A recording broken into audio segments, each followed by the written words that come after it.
Next week, Alabama voters will go back to the polls for the primary runoffs.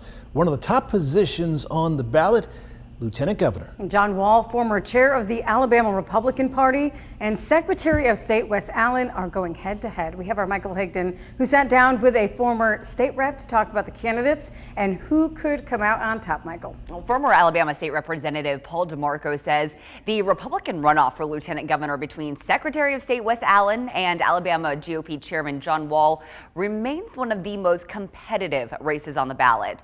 These were the numbers from last month's primary, with John Wahl at 40.6% of the votes and Wes Allen sitting at 38%.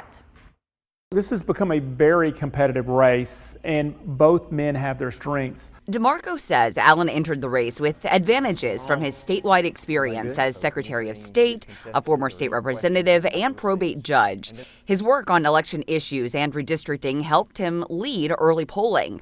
However, DeMarco credits President Donald Trump's endorsement as a major factor in boosting Wahl's campaign. I don't think there's any question about it, because while John Wahl was well known or is well known as the Republican Party chairman, I don't think the average Alabamian really knew who he was, and having that endorsement from the president really was able to springboard him above some of the other candidates in the race. While both candidates are emphasizing conservative credentials, DeMarco says their messaging differs. Allen has highlighted his record and accomplishments in office. Allen's campaign website lists major wins of his legislative agendas, including banning internet connectivity for election tabulators, requiring the use of paper ballots in all Alabama elections, outlawing absentee ballot harvesting and ranked choice voting, and expanding the Alabama crimes of moral turpitude law.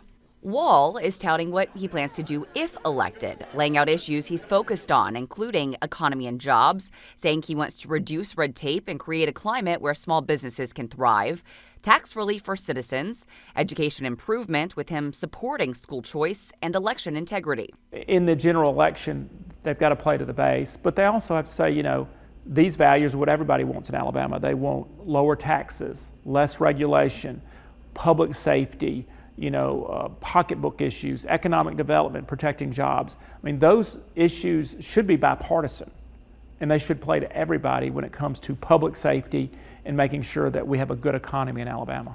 DeMarco also stressed the importance of the lieutenant governor's office. The lieutenant governor has a lot of appointment power in addition to presiding over the Senate.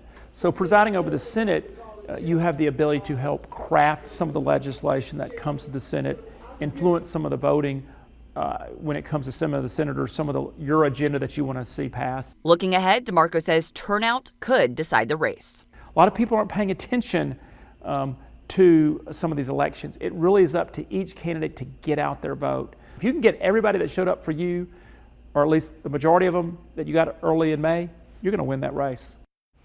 Now, only about 23% of the population turned out to vote during the primary last month, and DeMarco stresses that despite the polling shifts and those high-profile endorsements, it really is going to come down to who actually shows up to vote next week.